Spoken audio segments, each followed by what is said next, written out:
Hi there, welcome to Grain TV. I'm Kevin McNew. It is Tuesday, April 11th, crop report day. Let's take a look at Grain Edge's trading platform and see what the trade action was like around the report.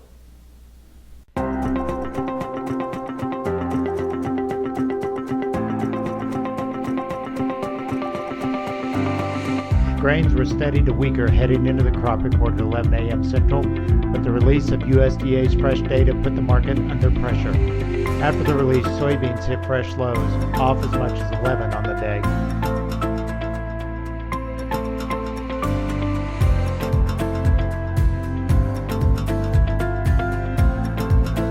For the remainder of the trade session, the markets managed to claw their way back into the close.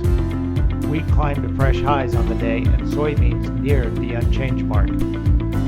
Settlement for the day, corn was off 1/2, soybeans were down 2.5. Welcome back. Let's take a look at what USDA threw at the trade today. Let's start first of all with U.S. carryout projections. Those numbers were pretty much in line with analyst expectations.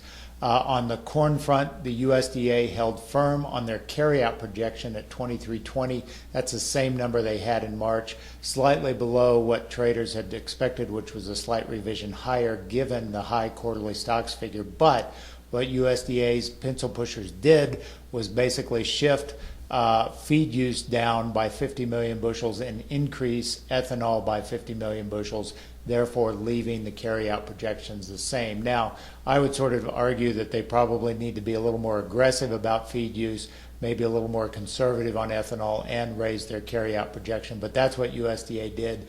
Also, potentially favorable is the very good pace that we have for corn exports. Whether that will last in the second half of the marketing year is yet to be seen, but certainly USDA erred on the side of being conservative and kept their export figure the same. On wheat, they did lower the feed use number, which bumped up carryout projections, and on soybeans they did decrease the residual number, which raised soybean carryout. But the real big numbers that everyone was watching for was the South America situation, and not surprising, they did bump up those numbers by quite a large margin, especially in Brazil. Let's take a look at what South America's crop productions came out as based on USDA's numbers. First of all, let's start with corn. They showed corn production in Brazil to be a whopping 93.5. That's up from their March forecast of 91.5 and above trade expectations of 92.4. And in the case of Argentinian production for corn, they somewhat shockingly, I think, raised that number pretty aggressively by 1 million metric tons to 38.5 versus 37.5.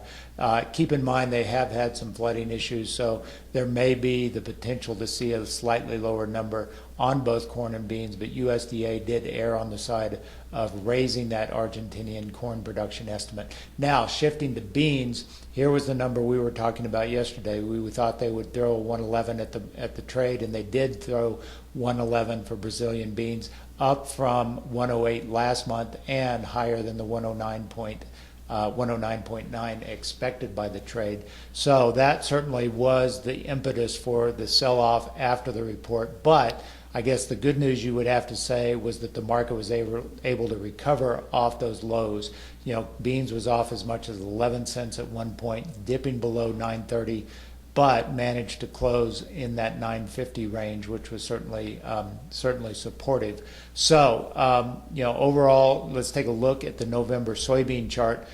We did trade down to these lows back on back on the fall lows of last fall around 941.5 basis the November contract. So that was the low we established today, and we did manage to close above that. 951 is where the close was. So we have sort of a well-defined range here. This last week we've sort of been trading below 960, and now we have this 941.5 mark on the low established after this crop report. So watch those numbers. You know, we had a nice recovery out of those lows today. Whether it will continue into the following days was yet to be seen, But that's sort of the range we're trading. If we break below 941.5, I think it's more selling to the downside. Certainly the numbers on the supply side are there. Brazilian beans are sharply higher. The weather problems in Argentina are starting to be less problematic. So certainly you would think that supply and demand balance sheet wise, we could potentially continue to move this market down. But we've certainly beat it down for the last 3 to 4 weeks. So whether the market needs a break and starts to inch higher is something to watch for in the coming days. That's all we've got for today on Grain TV. As always, if you'd like to learn more about how we can help you in your own grain marketing situation, including lowering your cost of transactions to $7 a commission, visit us online at grainhedge.com. Have a great day. We will talk to you on Wednesday.